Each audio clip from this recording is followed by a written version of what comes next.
The oppressive humidity clung to me like a damp shroud as I slipped through the rusty gate of the abandoned pool. Decades of neglect had painted the once gleaming turquoise tiles with a grimy moss, and the water lay stagnant, a fetid mirror reflecting the cracked sky. This forgotten oasis, nestled deep within the overgrown wilderness, had called to me like a siren song, whispered about in hushed tones by the town's older folks. Curiosity, that insatiable fiend, propelled me forward. I gingerly dipped a toe into the murky water, sending ripples whispering secrets across the surface. A foul odor, like rotten eggs and stagnant swamp, assaulted my nose. I gagged, but the pull of the unknown was stronger. Stepping onto the crumbling diving board, its wood groaning under my weight, I peered into the murky depths. A cold hand, as real as my own, seemed to brush against my leg, sending a jolt of icy fear through me. I stumbled back, my heart hammering against my ribs. Was it just my imagination, fueled by the unsettling atmosphere?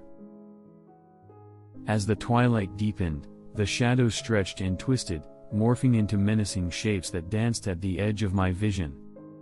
The water began to churn, and a low, guttural moan rose from its depths. A shiver ripped through me as something broke the surface. Not a child's inflatable ring, not a stray branch. A pale, skeletal hand, its fingers long and clawed, reached out from the black water. It was followed by another, then another, until a horrifying figure, emaciated and draped in ragged seaweed, rose from the murk. Its eyes, two hollow pits of darkness, locked onto mine with a malignant hunger. Panic seized me. I scrambled back, the rotten wood of the diving board splintering under my frantic scrabbling. The creature lurched forward, its unnatural speed defying the water's resistance. Just as its icy claws grasped at my leg, I managed to topple backwards, crashing onto the cracked concrete below. Pain lanced through my ankle, but terror spurred me on. I stumbled towards the gate, its rusty hinges screaming their protest. The creature was upon me, its fetid breath a hot, sulphurous wind. As I clawed at the latch, desperate and gasping, its grasping hand reached out, its touch like the kiss of death. Then, with a sudden jerk, the gate yielded. I lurched through, slamming it shut behind me, the rusty iron screeching a discordant song of reprieve. I turned, my chest heaving, expecting the creature to break through, but all that remained was the chilling silence of the forgotten pool. I fled into the thickening darkness, the echo of the creature's moan chilling my blood. Though I escaped the watery grave, the memory of the pool, and the horror that lurks within its depths, will forever haunt me. It serves as a chilling reminder that some pools hold more than just chlorine and forgotten dreams, they hold secrets best left undisturbed, shadows that cling to the soul long after the water dries.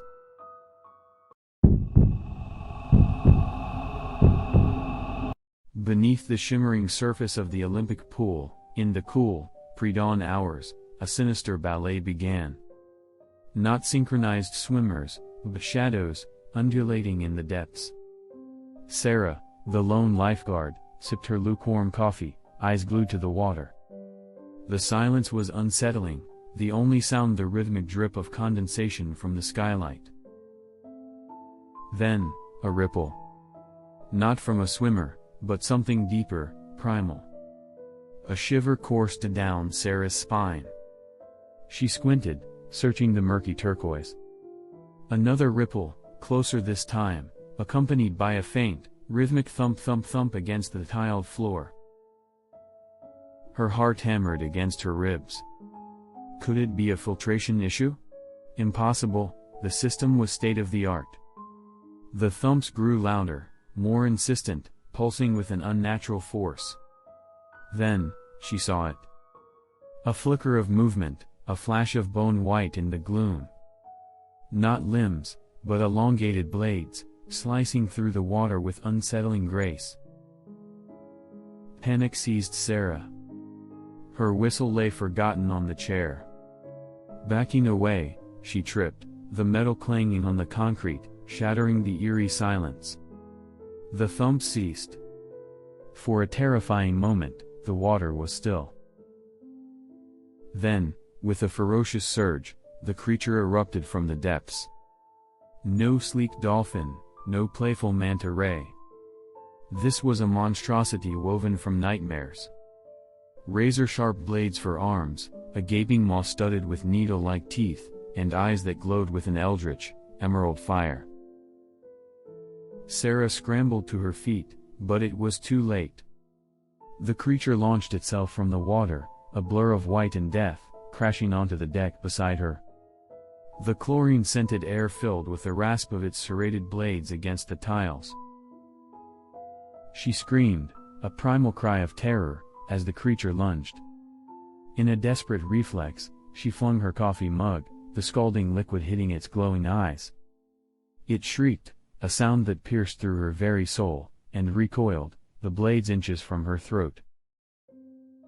Taking advantage of its momentary disorientation, Sarah sprinted through the deserted locker rooms, the creature's shrieks echoing behind her.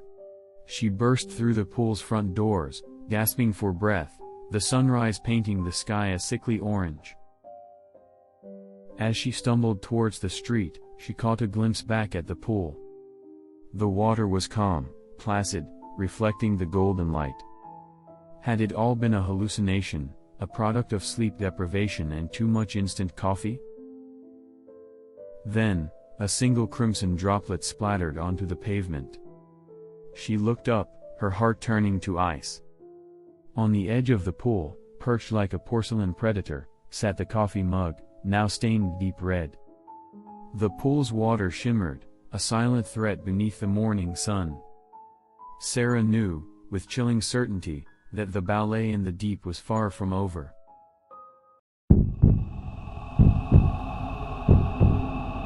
The sun beat down on the placid turquoise expanse of the public pool, its surface barely disturbed by the occasional splash of laughter or cannonball. Beneath the shimmering film, however, lurked a darkness older than chlorine and far more terrifying than any child's monster under the bed. 12-year-old Lily, a scrawny girl with unruly braids and a passion for underwater exploration, slipped beneath the surface, leaving behind the cacophony of summer fun. The silence was thick and suffocating, broken only by the rhythmic hum of the filtration system. As she descended, the sun's warmth fading into a cool blue twilight, she noticed something strange, a shimmer, a flicker of movement just beyond the edge of her vision. Intrigued, Lily swam towards it, her heart pounding a curious rhythm against her ribs. The water grew colder, denser, the shimmering shape resolving into a colossal serpent, its scales the color of deepest midnight, its eyes glowing with an unnatural emerald fire. Panic froze Lily in her tracks. The serpent, sensing her fear, slithered closer, its massive form undulating with an eerie grace. Its scales, upon closer inspection, were not smooth but etched with ancient symbols, glyphs that pulsed with a malevolent energy. Driven by a primal instinct to survive, Lily kicked her legs, propelling herself upwards. The serpent's head darted after her, its forked tongue tasting the air, its emerald eyes burning into her soul. As she broke the surface, gasping for breath, she slammed into the edge of the pool, sending a wave crashing across the deck. Chaos erupted. Sunbathers shrieked, children cried, lifeguards blew their whistles. But all Lily saw was the dark shape rising from the depths, its eyes fixed on her with predatory hunger. Terror-stricken, she scrambled out of the pool and onto the sun-baked concrete, her bare feet stinging on the rough surface. The serpent coiled at the water's edge, its scales reflecting the golden sunlight, a monstrous parody of a sunbather. Suddenly, a deafening crack echoed through the air. The lifeguard tower, weakened by age and neglect, had finally given way, toppling into the pool with a bone-jarring crash. The impact created a massive wave, surging towards the serpent and engulfing it in a torrent of chlorinated water. Lily watched, breath held, as the wave subsided. The pool was empty, save for a few scattered ripples. Was it gone? Had she imagined it all? Then, a single emerald eye, cold and calculating, blinked open from beneath the surface. The serpent was still there, waiting, its hunger undimmed. The screams resumed, louder this time, tinged with a new note of despair. The horror that lurked beneath the surface had been glimpsed, and the summer idyll of the pool was shattered forever. Lily's heart hammered against her ribs as she watched the wave engulf the serpentine monstrosity. Had it worked? Had she truly banished the creature back to the abyss? She held her breath, the sun beating down on her like a hammer. Slowly, the water settled. The pool surface, once disturbed by the serpent's undulating bulk, lay still. A tense silence descended, broken only by the distant laughter of children and the rhythmic hum of the filtration system. Then, a gurgle. Not from the serpent, but from the pool's drain, located at the deepest point. Lily's eyes widened. Could it be?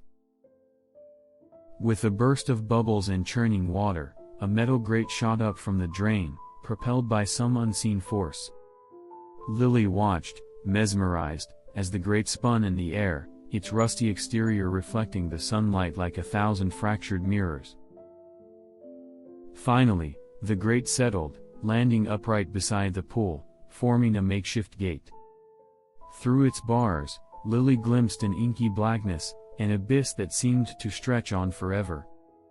The serpent's emerald eyes glinted from within, but they were filled not with hunger, but with a grudging respect, perhaps even fear.